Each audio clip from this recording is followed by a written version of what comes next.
milimo tikana ngumamela ombere kilikolo kolo Yesu okonza milimo mama lingena na lona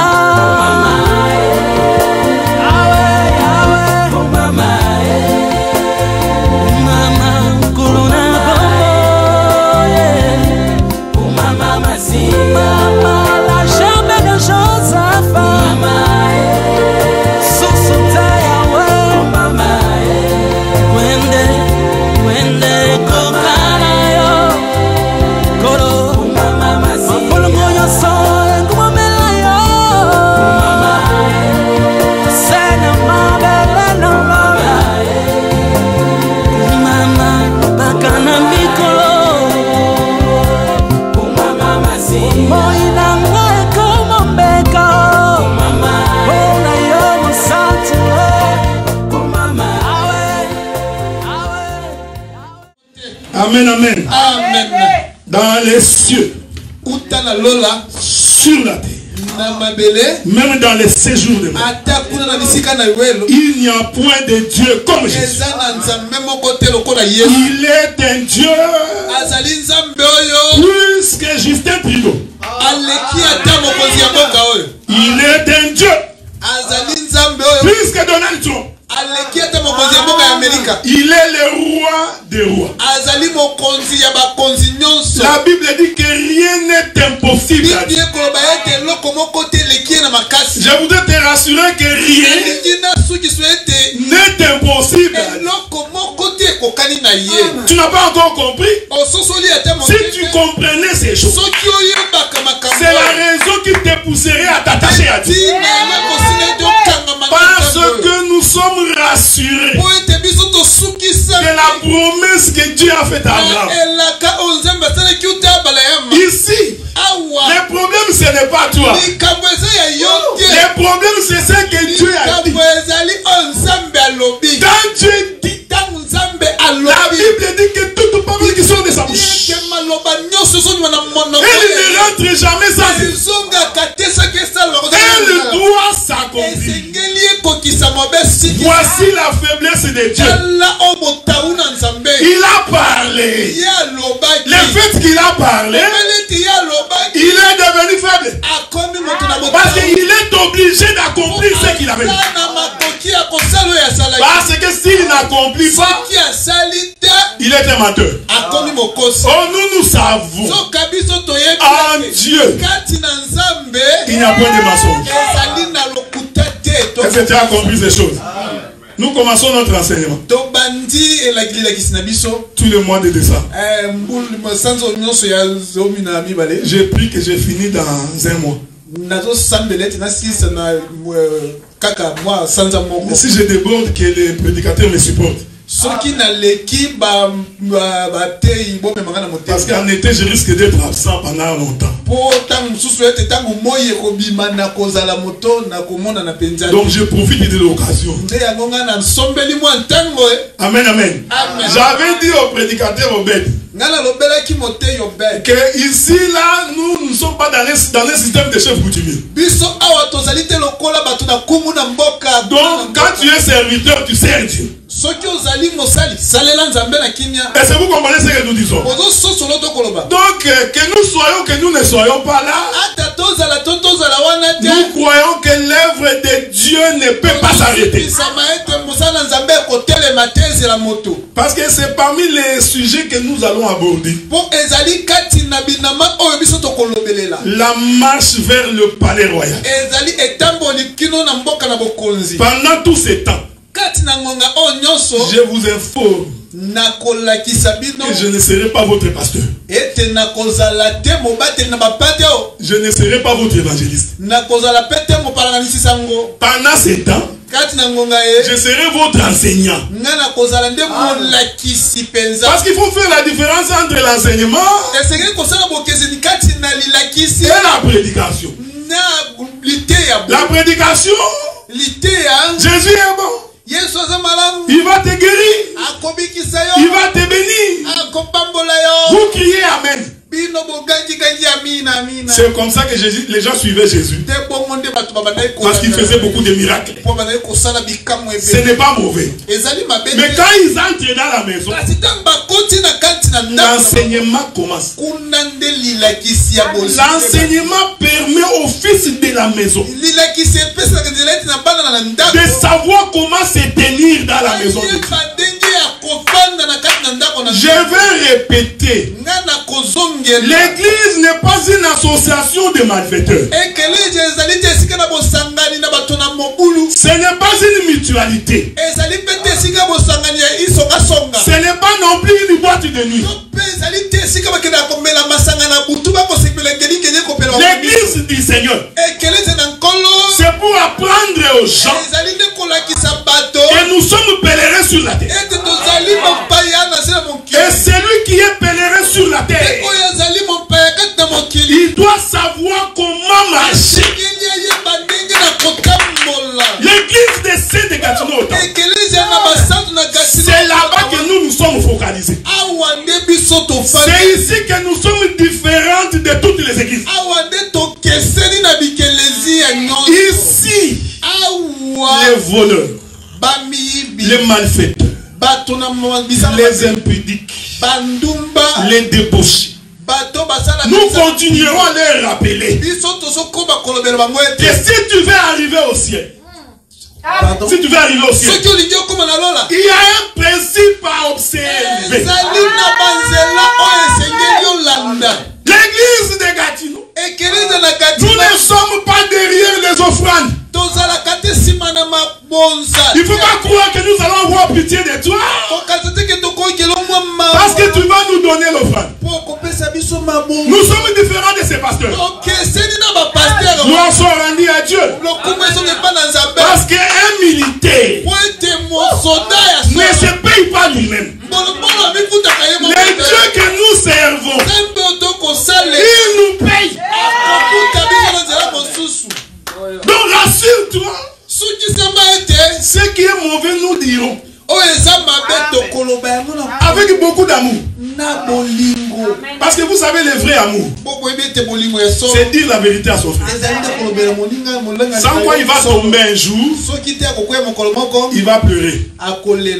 Esther chapitre 1er. Esther 1er chapitre.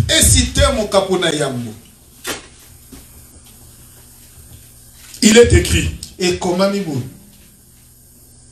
Souffrez. Nous commençons par le premier verset. C'était au temps du temps Assyrus qui régnait depuis l'Inde jusqu'en Éthiopie sur 180 provinces.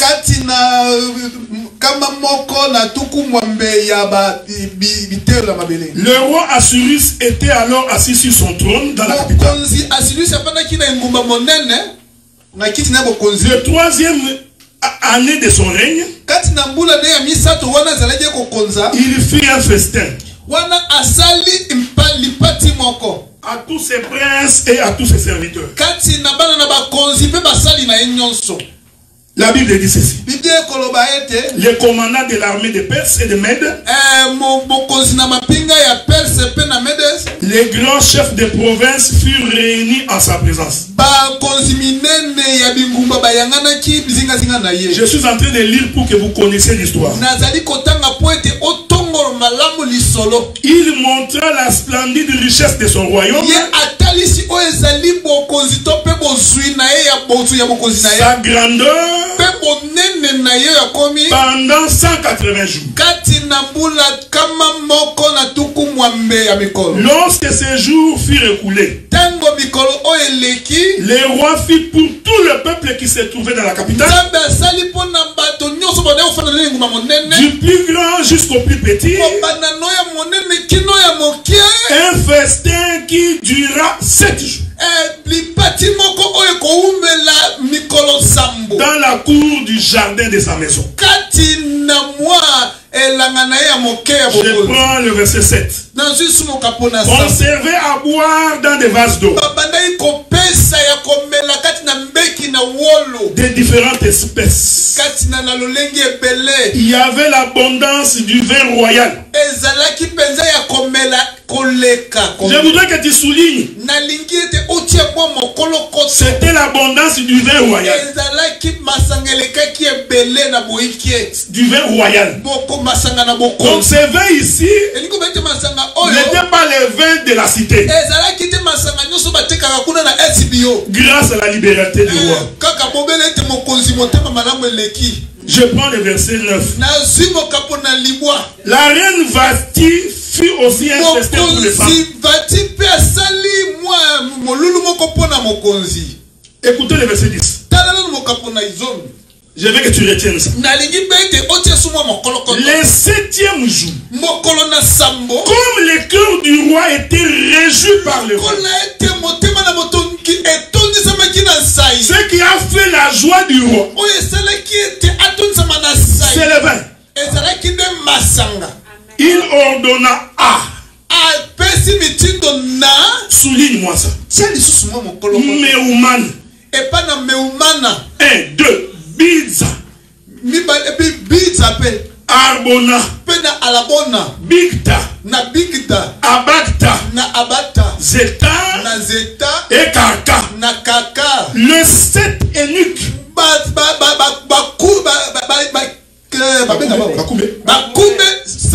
Qui servait devant le roi. Écoutez ce que la Bible dit. D'amener à sa présence la reine Vasti avec la couronne royale pour montrer sa beauté au peuple, au grand, car elle était belle et défigurée. Mais la reine Vasti refusa de venir. Quand elle reçut les eunuques l'ordre du roi, le roi fut très irrité. Il fut enflammé de colère. Que le Seigneur bénisse la lecture de l'Écriture, mais beaucoup plus son explication. Parce que une écriture sans explication n'est pas la parole de Dieu. La parole de Dieu devient parole de Dieu quand on lit et qu'on trouve l'explication. Non, tu n'as pas encore compris. Ce n'est pas moi qui dis ça. Je crois que c'est Néhémie qui dit ça. Je vais lire cette écriture pour vous. Ça va t'aider à pouvoir avancer. Je voudrais très vite prendre le livre de Néhémie dans son chapitre 8, le verset 8. La Bible dit, il lisait distinctement dans les livres de la loi de Dieu, et ils en donnaient le sens pour faire comprendre ce qu'ils avaient lu. Donc il ne suffit pas de lire. Il faut en lisant qu'on trouve le sens de ce qui est écrit. C'est pourquoi dans les livres de Matthieu, chapitre 13, verset 10, les disciples posèrent la question à Jésus. Pourquoi tu leur parles en parabole? Jésus dit, si je ne parle pas en parabole, ces gens comprendront, alors ils seront sauvés. Donc le salut vient dans la compréhension de ce que Dieu a dit. Tu ne peux pas échapper. Non, tu vois, je suis sauvé parce que j'ai crié en Jésus. C'est bien. J'ai dit amen à l'écriture. Mais qu'est-ce que ça signifie croire en Jésus? Tu vois, là tu as répété l'écriture. Tous ceux qui croiront en son nom seront sauvés. Nous disons amen. Mais la question est celle-ci. Ça signifie quoi? Croire en Jésus. Nous maintenant nous comprenons. Croire en Jésus, c'est comprendre l'essence des Écritures. Voilà pourquoi un ministre de la parole, pendant qu'il lit les Écritures, il faut qu'il demande au Saint-Esprit de lui faire comprendre l'essence de ce que Dieu voulait. L'histoire du roi Assyrus. Comment c'est devenu parole de Dieu? Un homme était dans son royaume. Il faisait sa fête avec ses princes, avec sa femme. Dieu prend cette histoire, il met dans la Bible. Ne passe pas pour passer. Non, tu vois, c'est l'Ancien Testament. Ce sont des choses anciennes.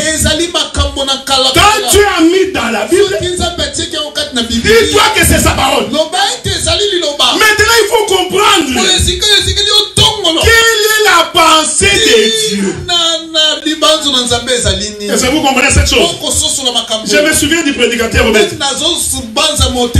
Quand il expliquait sur la bénédiction, il dit ceci: il faut être fils d'Abraham pour bénéficier de la bénédiction. Mais vous savez, frère, être fils d'Abraham n'est pas une déclaration. Les Juifs aussi ont dit à Jésus, nous avons pour père Abraham. Jésus répondant, il ne suffit pas de dire que nous avons pour père Abraham, parce que les actes que vous posez ne prouvent pas que vous êtes fils d'Abraham. Dieu dit à Abraham, l'alliance que je fais avec vous, c'est par rapport au fils. Et il établit une loi. Il dit tout enfant qui naîtra dans ta maison, tout enfant mâle doit être circoncis.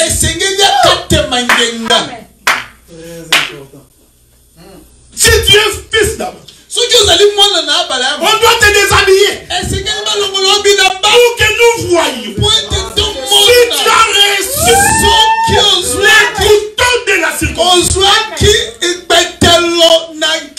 Ce qui faisait la différence entre les fils d'Abraham et les fils des autres nations, c'était la circoncision.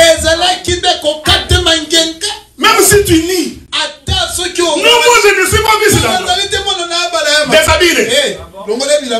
Dès qu'on voit la circoncision, on sait que tu es fils d'Abraham. J'aime le frère Paul. Il définit la circoncision. Il y a une écriture qui dit, c'est la circoncision du cœur. Non, ça c'est une portion de la circoncision.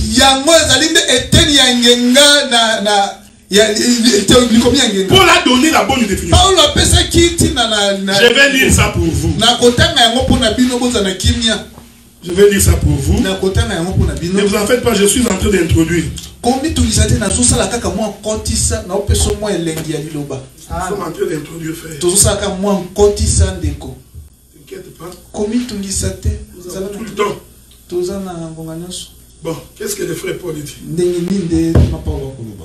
Prenons le livre de Colossiens. Le chapitre 2. Le verset 11. Écoutez ce que Paul dit. Il dit, c'est en lui que vous avez été circoncis. D'une circoncision que la main n'a pas faite. Mais la circoncision de Christ. Il donne la définition. Il dit qui consiste dans le dépouillement du corps de la chair. Donc, la circoncision consiste à couper la chair. C'est-à-dire que tout ce qui est désir de la chair, tout ce qui est le désir humain, le péché, les désirs de la chair. Ce qui fait le péché, ce n'est rien d'autre que la chair. C'est la chair qui te pousse à dire je suis plus que ces frères. C'est la chair. Qu'il ne blague pas avec moi. C'est la chair. Quand je vais acheter l'auto, ils verront la Jeep. C'est la chair. Tu manges, tu es plein. Tu continues à manger. C'est la chair. Ce qui conduit l'homme à la prostitution, c'est toujours la chair. Voilà pourquoi les signes de la circoncision, en réalité, c'est qu'il faut que la chair puisse mourir pour que l'homme spirituel puisse croître. Écoutez, c'est le prix à payer pour la paix. Pour qu'il y ait la paix dans une maison, la paix dans une famille, la paix au travail. Tout dépend du fait que tu es circoncis ou non. Même dans un couple, l'homme qui bat la femme, c'est la chair. La femme qui insulte les maris, c'est la chair. Donc en fait, Paul dit pour que nous sachions que tu es fils d'Abraham, que tu sois circoncis. La circoncision ici, ce n'est pas de la chair. C'est-à-dire il faut que tu sois un homme renouvelé. C'est ça l'église. Il faut jamais avoir honte de dire à ton frère que la main David que tu mènes va t'amener dans les trous. Il ne faut pas avoir peur. Mais dis-le lui avec politesse et avec simplicité. Parce que les problèmes de l'homme, c'est le péché. Quand un homme est converti, même avant d'ouvrir sa bouche, il va réaliser ce que j'ai dit. Est-ce que ça va être édifiant? Est-ce que ce que j'ai dit va être utile? Et nous disons, en ce qui concerne la circoncision, nous n'avons pas le choix. C'est le signe de l'alliance. Donc nous ne pouvons pas échapper ces choses. Que nous expliquions la l'hippopotame, que les 7 choses soient expliquées. Mais si l'homme n'est pas converti, en fait nous perdons notre. Quand vous sortirez ici, c'est ce que vous direz aux autres. Nous sommes différents par la circoncision. Nous n'allons pas faire les yeux doux parce qu'il faut faire plaisir à quelqu'un. Vous savez frère, même si vous restez deux dans la vérité, vous êtes majorité. Et comme Dieu est maître des temps et des circonstances, ça finit toujours par rattraper ceux qui ont renié la foi. Ils finiront par dire certainement, certainement, ces gens avaient le véritable Dieu. Mais regardez frère, le roi était dans sa cabine. Il fait sa fête. Après que je vous informe que c'était un festin de 7 jours. Donc les gens mangeaient, buvaient pendant 7 jours. J'aime ces choses. Dans la fête, le roi avait 7 eunuques. Je commence par là. Parce qu'en réalité, il y en avait 14. Si vous lisez les textes en bas, vous allez voir qu'il y avait 14 eunuques. Commençons d'abord par les 7 eunuques. Qu'est-ce que c'est un eunuque? C'est quelqu'un à qui on a enlevé la semence. Donc vous comprenez qu'un eunuque ne peut pas être une femme. Parce que la femme n'a pas la semence. Est-ce que vous comprenez ce que nous disons? Je vais le répéter. Les eunuques, c'était eux qui parlaient au nom du roi. Quand vous lisez les textes, le roi a envoyé les eunuques auprès de sa femme. Donc, ne peut aller parler à la femme du roi. Seulement un eunuque. Or l'eunuque, c'est celui à qui on a enlevé la semence. Pourquoi chez le roi on enlève la semence chez les eunuques? Pour éviter qu'il y ait un enfant qui ressemble à l'eunuque. Parce que le roi est dans sa cour. Le roi pouvait faire une année, il n'a pas vu sa femme. Parce que je t'informe qu'en Israël, même chez les nations, les rois avaient plusieurs femmes. Ne va pas prendre plusieurs femmes. Parce que tu as lu dans la Bible qu'Abraham avait plusieurs femmes. Tu vois, frère, c'est écrit. Abraham avait plusieurs femmes. Je vous avais dit que lire n'est pas un problème. Mais c'est l'explication qui pose problème. Nous savons que les rois avec plusieurs femmes, c'est l'image de Christ avec nous. Donc nous tous qui croyons en Jésus, nous sommes plusieurs, mais en réalité nous ne formons qu'une seule femme. C'est ce que Romain dit. Quand bien même que les membres du corps sont plusieurs, mais ils ne forment qu'un seul corps. Donc Salomon n'était pas polygame. Donc les différentes femmes de Salomon expliquaient les différents membres du corps.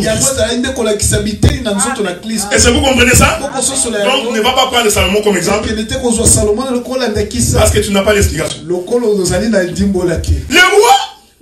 pouvait faire une année sans voir sa femme. Je vous avais dit que Salomon avait 1000. 1000. Et l'année à 365 jours. Donc, si Salomon voit une femme aujourd'hui, prenons l'hypothèse qui va voir toutes les femmes, tous les jours. De la femme qui a vu Salomon aujourd'hui va attendre 1000 jours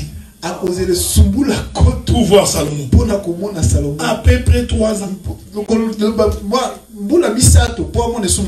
vous comprenez pourquoi le roi avait des eunuques. Donc même si lui-même ne va pas, il envoie les gens qui parlent en son nom. Mais avant d'envoyer, tu dois entrer chez le médecin. Amen. Est-ce que vous comprenez ça? Dieu ne peut pas envoyer un bandit. Parce que moi j'enseigne. Dieu ne peut pas envoyer un bandit. Il va d'abord te laisser finir ton banditisme. Qu'il fasse d'abord que tu arrêtes de courir derrière les filles.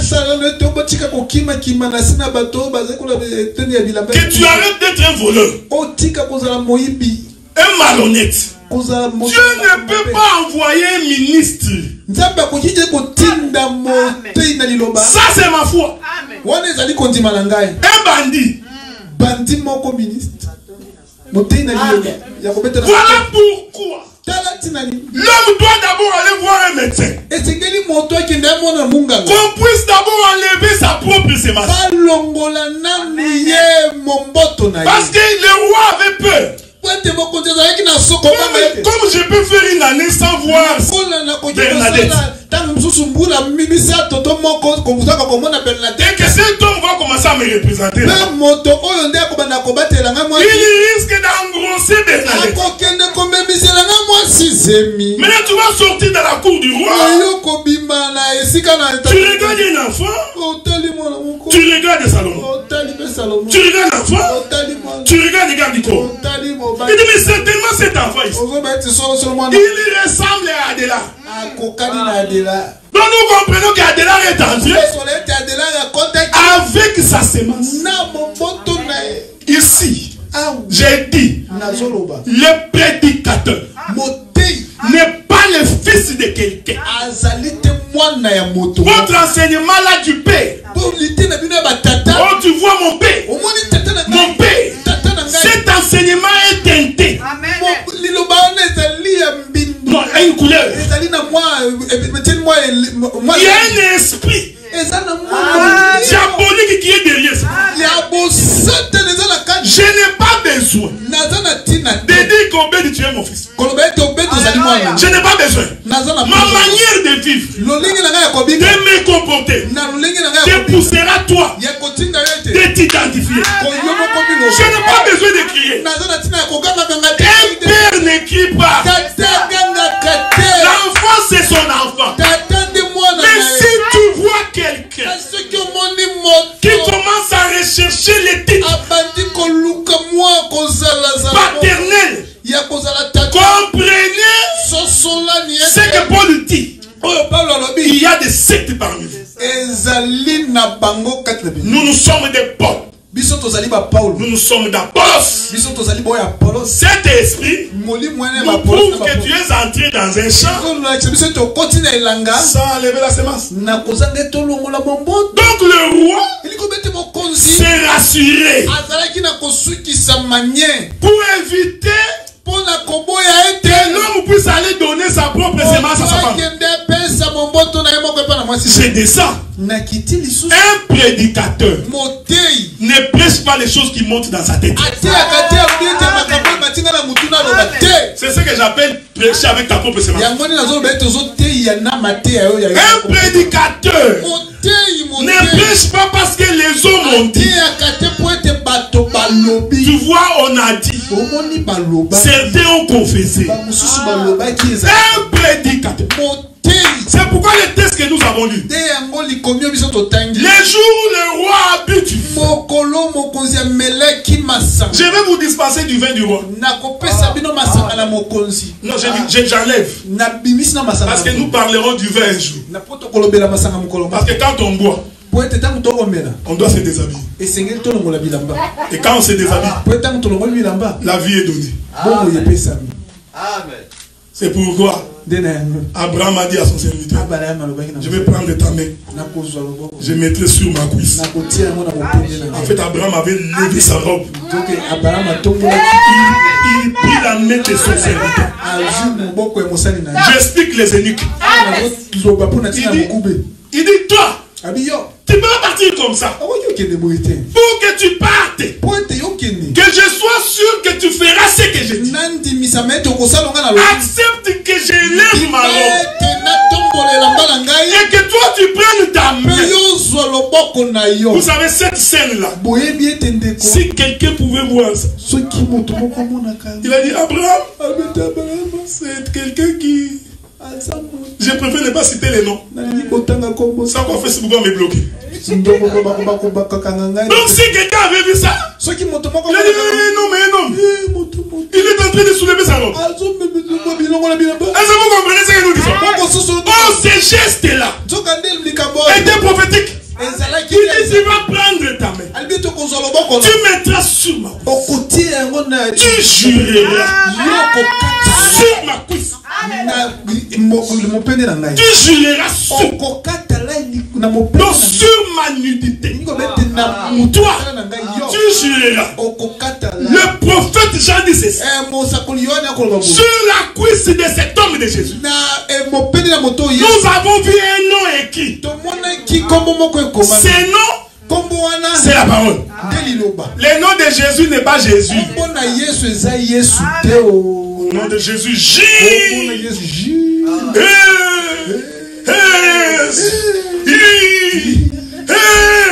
tout le monde dit Jésus. Maintenant, va en Mbandaka. Là-bas, il n'y a pas Jésus avec S. Là, tu vas commencer. Z. Ah, les Français vont dire non. Non, nous avons dit S. Comment vous vous dites Z? Le nom de Jésus, c'est la parole. Je vais t'exhorter. Ce n'est pas parce que tu dis des mots sur le nom de Jésus qui va. Je ne t'interdis pas de dire ça. Ce n'est pas parce que tu dis nom de Jésus. Tu penses que prononcer le nom de Jésus, ça chasse les démons. Non, non. Il faut que toi, tu es la parole en toi. En réalité, c'est la parole qui chasse les démons. Est-ce que vous comprenez? C'est pourquoi la Bible dit qu'un jour, certains ont essayé de chasser les démons au nom de Jésus que Paul est en train de prêcher. Ils ont aussi prononcé le nom de Jésus. Les démons ont répondu. Voici le problème qu'on a avec toi. Non seulement que nous connaissons Jésus, mais nous connaissons aussi Paul. Mais le problème avec toi, tu sais le nom de Jésus, mais toi, on ne te connaît pas. Donc pour chasser les démons, il faut d'abord que toi tu sois du côté de Jésus. Merci. Est-ce que vous comprenez ça? C'est pourquoi nous veillons sur la circoncision. Donc le roi, avant d'envoyer son serviteur, il sera sûr qu'il ne va pas aller donner sa propre sémence. C'est pourquoi vous avez des difficultés aujourd'hui dans les réseaux sociaux. Tel pasteur a fait ceci. Tel prophète a fait ceci. Tel docteur a fait ceci. Parce qu'en réalité, ce sont des gens non castés. Ce sont des gens qui sont entrés par la fenêtre. Ce sont des gens qui se sont mandatés eux-mêmes. Je vais vous dire une chose, frère.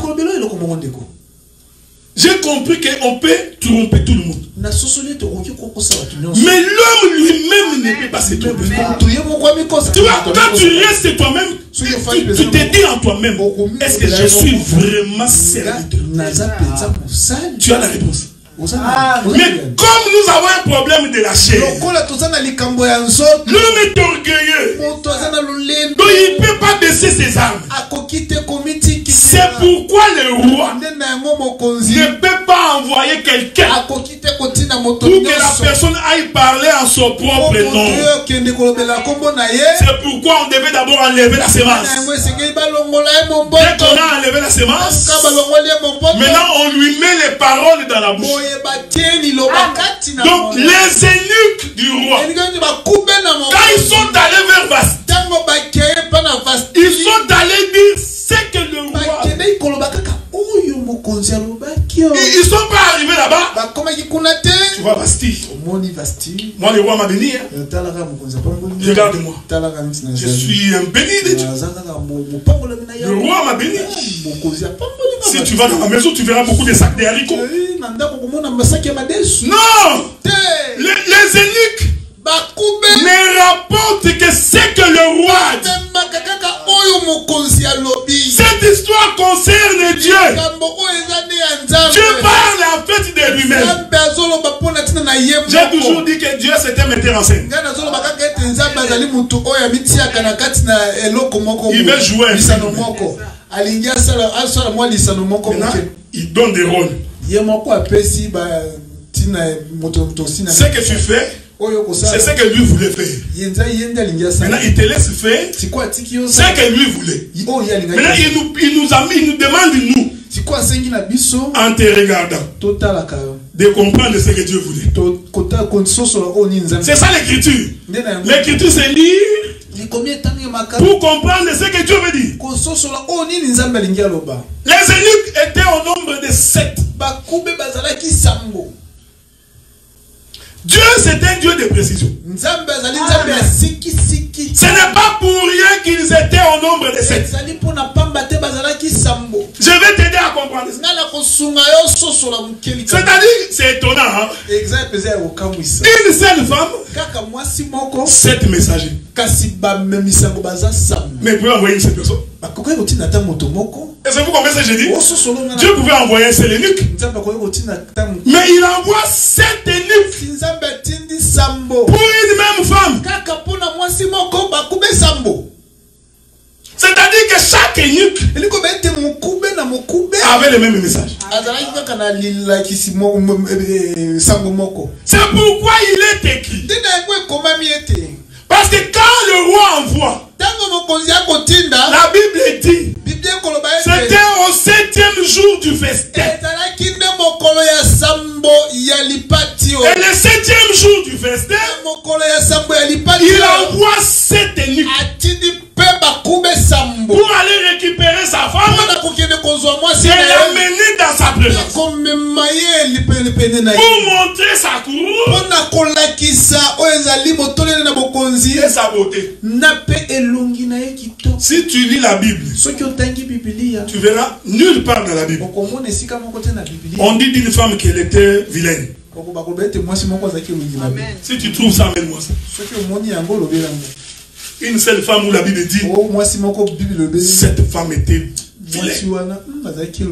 Toutes les femmes sont belles dans la Bible. Sarah belle, Rachel belle, délicat. Léa avait les yeux. Vous savez quand on dit délicat, non, les gens pensent que c'est Missou Senke. Non, il avait les yeux larmoyants. Donc il avait Missou la voix là. Donc si Léa te regarde, donc quand Léa te regarde, t'es fini. Donc le problème de Léa, c'était les yeux. Vous comprenez qu'ici Léa, avec les yeux délicats, c'est Israël. Et là le peuple qui croit mais sans voir. Mais l'Israël lui il a voulu voir. Moïse. Nous voulons que Dieu descende du côté. Est-ce que vous comprenez? Donc la Bible n'a jamais présenté une moche femme. Ne va pas prêcher. Oh, si tu crois au Seigneur, tu deviendras belle. Si tu es moche, tu es moche. Jésus n'est pas venu pour changer ton visage. Non, frère, arrêtez de faire plaisir aux gens. Si je vais te montrer si tu veux devenir belle. Il y a la beauté des toilettes. On va arriver là. Toi, tu ne te laves pas. Si tu veux te oindre, tu prends vaseline. Et tu penses que ta peau là va briller. Vraiment. Et tu crois que quand tu crois à Jésus, directement ton visage. Pour la Bible dit, elle était belle de figure. Bien aimé dans le Seigneur. Les belles ici des figures, c'est ce que Dieu a transformé. Donc le roi, parce que la beauté de la femme, c'est le coup d'œil de son mari. Donc ce que le mari veut, c'est ce que devient la femme. Donc un homme doit toujours veiller. Pourquoi tu es devenu comme un homme? Même ta démarche comme un homme. Donc l'homme veille pour que la femme puisse paraître. Parce que le problème de l'homme, il faut que les autres voient que tu as une jolie femme. La gloire de l'homme, c'est présenter sa femme. Volume. Donc la gloire de l'homme, c'est de présenter sa femme. Quand on voit la femme, on peut voir les goûts du mari. Toi-même en été, toujours en quête. Même en été, pas de sandales, pas de demi-talons. Je vais arriver quand je toucherai Esther. Mais la parole de Dieu, ce n'est pas pour changer ton visage. Mais le roi, ce qu'il voulait, que le prince de ces mots puisse contempler la beauté de ça. Maintenant nous comprenons que la reine va refuser. La Bible dit alors le roi s'enflamma et se met en colère. Il n'est pas interdit à un homme de se fâcher. Un homme qui se fâche n'a pas péché. La Bible dit seulement que le soleil ne se couche pas sur terre. Mais un frère, j'ai dit un beau frère, qui connaît le Seigneur, même sa colère est une colère de grâce. Donc je peux me fâcher à la maison parce que je vais de l'ordre. Tu vois ma colère? Ce n'est pas la colère d'insulter ma femme. Non, c'est la colère de l'ordre. Ça c'est une bonne colère. Parce qu'on va voir ça. Lorsque le roi s'est fâché, la Bible dit que sa colère s'est abaissée. Et il va se souvenir de Vasti. Mais écoutez, qui est cette Vasti? Qui sont ces eunuques que le roi a envoyé? La Bible dit, depuis le matin, je vous ai envoyé des prophètes. Est-ce que vous me suivez? Je suis en train d'expliquer ici le roi Assyrus. C'est l'image de Dieu. Vasti, c'est Israël. Les eunuques, ce sont les prophètes. Parce que tous les prophètes ont été envoyés en Israël. J'aimerais que tu me comprennes. Dieu n'a jamais envoyé un prophète chez les Babyloniens. Dieu n'a pas envoyé un prophète chez les Syriens. Tous les prophètes que Dieu a envoyés, il a envoyé pour son peuple. Donc les prophètes ont défilé en Israël. Mais qu'est-ce que les prophètes recherchaient? Que Israël rentre chez Dieu, qu'il obéisse à la voix de Dieu. Mais Israël a refusé. Donc nous comprenons que les 7 eunuques qui partaient chez Vasti représentaient les prophètes. C'est pourquoi la Bible dit, quand un prophète s'est levé en Israël, il disait toujours, ainsi parle l'Éternel. Est-ce que vous comprenez ça? Je vais répéter ça. Parce que vous allez voir que dans la grâce, les prophètes ne parlent plus ainsi. Non. On va voir ça. Dans la grâce, un prophète ne peut pas s'élever comme Jérémie pour dire ainsi parle l'Éternel. Parce que quand Jérémie parlait, il n'ouvrait pas la Bible. Il n'ouvrait pas les rouleaux. Jérémie se mettait devant. Il disait ce que Dieu lui avait dit. Que cela vous arrange ou pas. Jérémie parle. Tu n'as pas moyen de vérifier. Est-ce que ce que tu dis là, est-ce que c'est vraiment Dieu qui dit? La Bible dit qu'un jour, Dieu regarde Esaïe. Il dit Esaïe, tu vas te déshabiller. Sors nu. Essaie de faire ça aujourd'hui. Mais quand ça a volé, si la police ne va pas te faire, police Esaïe est sorti, il marche. Esaïe a longoli bilamba comme tata mobimba. Israël est sorti. Esaïe, ainsi parle l'Éternel. De la même manière que je me suis déshabillé, Dieu aussi, il va vous dépouiller.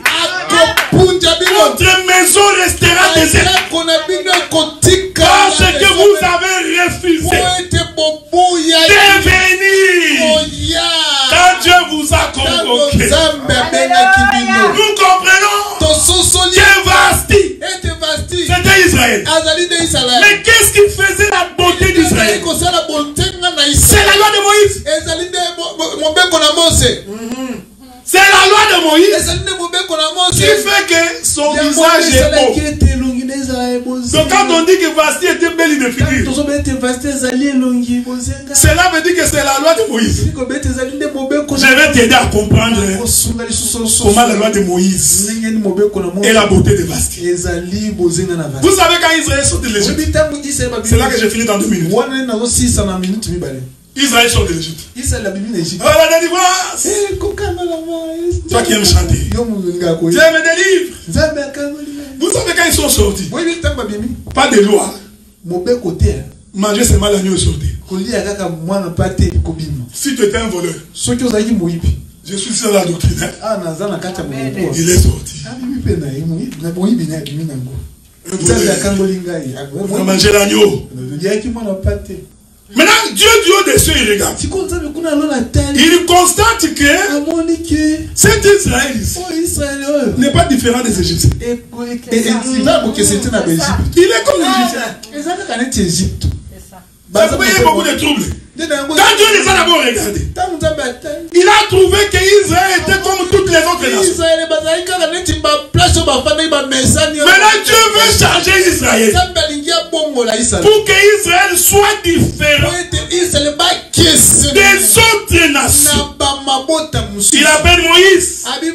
Viens, je vais te donner la loi. Tu descendras avec tu diras à ce peuple, si vous voulez que je sois votre Dieu, vous devez marcher selon mes voies. Le Dieu que nous prions n'est pas un démocrate.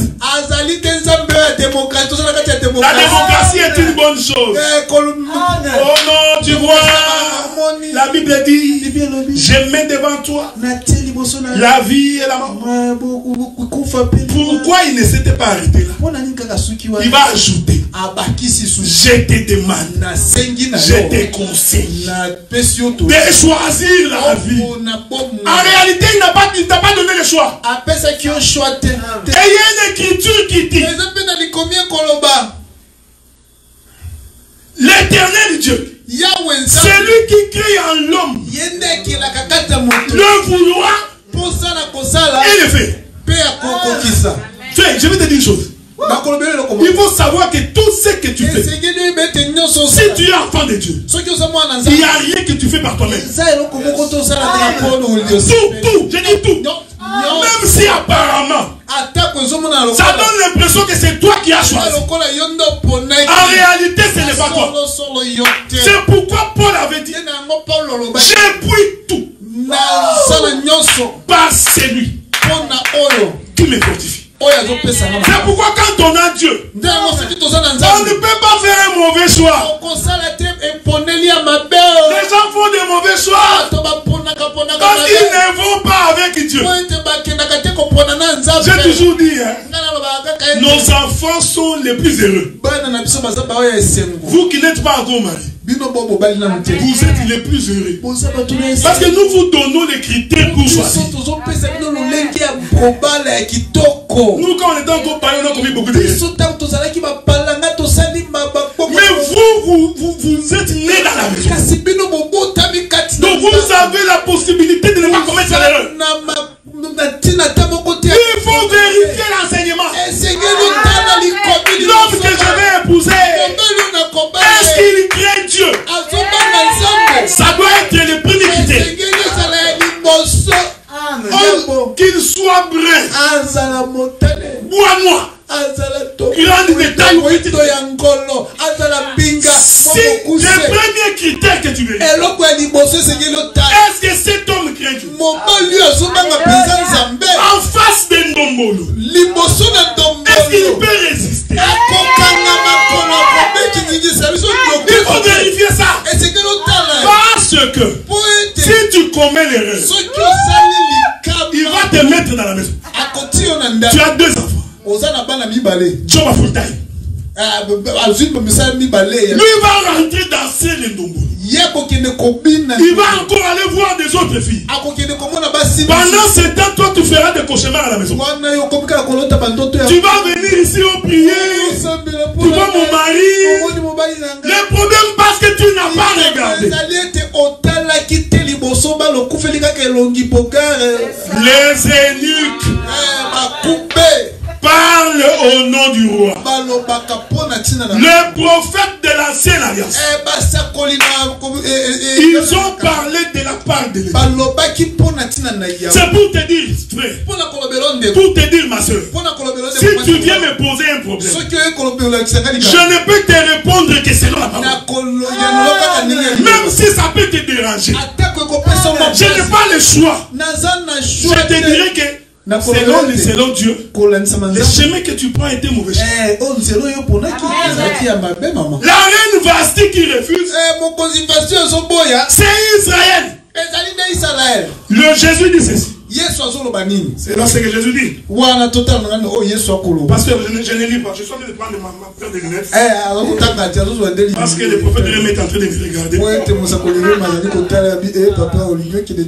Jésus dit, Israël, Israël, j'ai voulu te rassembler. Nous comprenons, il parlait de Vasti. Israël, Israël, j'ai voulu moi te rassembler comme une poule qui rassemble ses poussées sous ses ailes. Mais tu n'as pas voulu. Dans la reine Vasti, c'est Israël qui n'a pas voulu venir au rassemblement. Je me sens bien. Donc la poule, il a comme ministère de rassembler. Sans l'écriture, au commencement, l'Éternel rassemble la poule.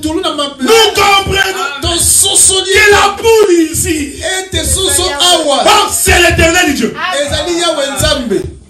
Que le ciel te soit favorable.